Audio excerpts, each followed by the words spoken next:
Nah, kenapa kok banyak ya makin canggih maling-maling di negeri ini?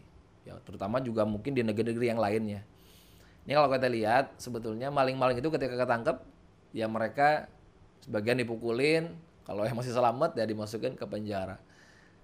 Dan uniknya mereka ini nggak ada kapok-kapoknya loh teman-teman semua. Ada yang sudah berapa kali keluar masuk penjara.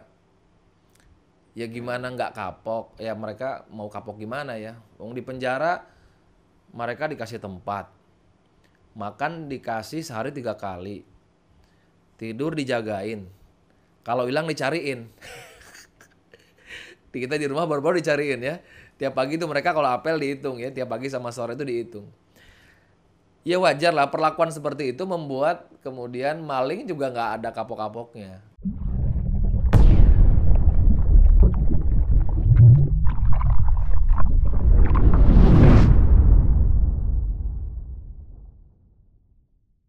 Bismillahirrahmanirrahim. Assalamualaikum warahmatullahi wabarakatuh. Sahabat YouTuber pejuang yang dirahmati Allah Subhanahu wa taala. Coba deh perhatikan di masjid kalian ada kotak amal kan? Pasti biasanya ada. Pernah nggak kotak amal di masjid tempat kalian itu kemalingan? Kalau tempat saya pernah. Bahkan berkali-kali kemalingannya. Maling kotak amal. Terakhir itu kotak amalnya dibuat dari besi, dari plat, kemudian dirantai, diikat ke tiang. Itu saking saking supaya kotak amalnya nggak diambil orang atau nggak dimaling sama kotak amal. Nggak dimaling sama maling kotak amal maksudnya. Nah, teman-teman semua, ada yang lagi viral ini ya. Bukan lagi maling kotak amal ya, kayak dulu viral ya, orang dipukulin maling kotak amal. Sekarang malingnya makin canggih. Dia cukup nempelin QR code atau kris itu, diganti itu di kotak amal yang ada di masjid, dia ganti itu pakai punya dia, tempel. Jadi orang donasi ke rekeningnya dia. Bayangkan kalau dia nempel QR code-nya dia atau krisnya dia di berbagai masjid, di berbagai tempat. Berapa juta, berapa ratus juta, mungkin bahkan berapa miliar uang yang akan dia dapatkan. Ngeri kan? Makin canggih nih maling sekarang ya. Nah, teman-teman semua, yang ingin saya sorot itu sebenarnya ya kalau maling pasti dia akan terus berevolusi ya, akan terus berinovasi ya, semakin canggih dunia ya, semakin maju dunia ini, maling juga semakin canggih ya, nggak mau kalah. Dulu maling hanya bobol ATM, sekarang ya banyak dengan email ya, dengan bobol kode ya, sehingga dia nggak perlu lagi harus bobol ATM ya. Nah, kenapa kok banyak ya makin canggih maling-maling di negeri ini? Ya, terutama juga mungkin di negeri-negeri yang lainnya. Ini kalau kita lihat sebetulnya maling-maling itu ketika ketangkep ya mereka sebagian dipukulin, kalau yang masih selamat ya dimasukin ke penjara. Dan uniknya mereka ini nggak ada kapok-kapoknya loh teman-teman semua. Ada yang sudah berapa kali keluar masuk penjara. Ya gimana nggak kapok? Ya mereka mau kapok gimana ya? Wong di penjara mereka dikasih tempat, makan dikasih sehari 3 kali, tidur dijagain, kalau hilang dicariin. Kita di rumah baru-baru dicariin ya. Tiap pagi tuh mereka kalau apel dihitung ya, tiap pagi sama sore itu dihitung.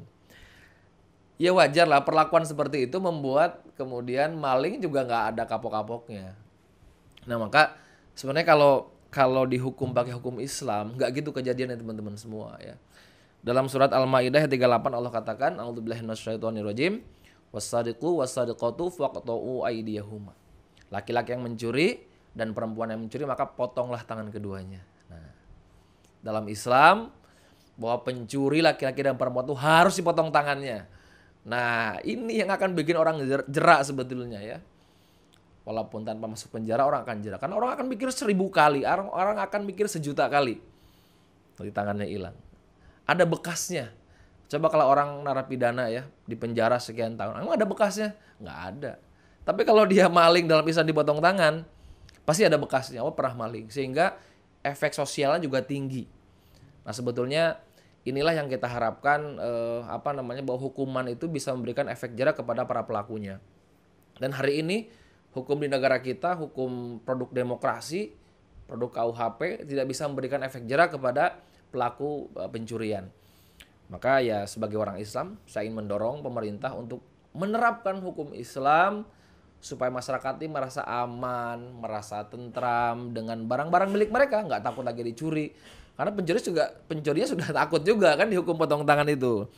Nah, itulah teman-teman semua, hukum Islam itu memiliki apa ya, kalau kata para ulama tuh jalbul masolih wa daf'ul mafasi. Dia bisa menghadirkan kebaikan dan bisa mencegah keburukan.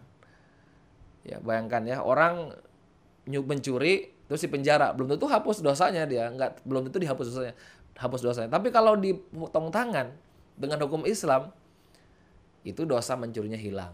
Dan yang paling penting, dia tidak akan melakukan pencurian lagi. Itu yang paling penting teman-teman semua ya. Jadi lucu memang sekarang lagi marak ini ya, lagi viral maling dengan QR code ini, dengan kris ini. Nah, mudah-mudahan sebetulnya dengan diterapkannya hukum Islam yang akan menjadikan rahmat bagi seluruh alam ini, menjadi efek jera kepada pelaku pencurian, sehingga kita dan seluruh kaum muslimin yang lainnya, masyarakat baik muslim maupun non muslim, merasa aman, tentram dan damai. Demikian, assalamualaikum warahmatullahi wabarakatuh.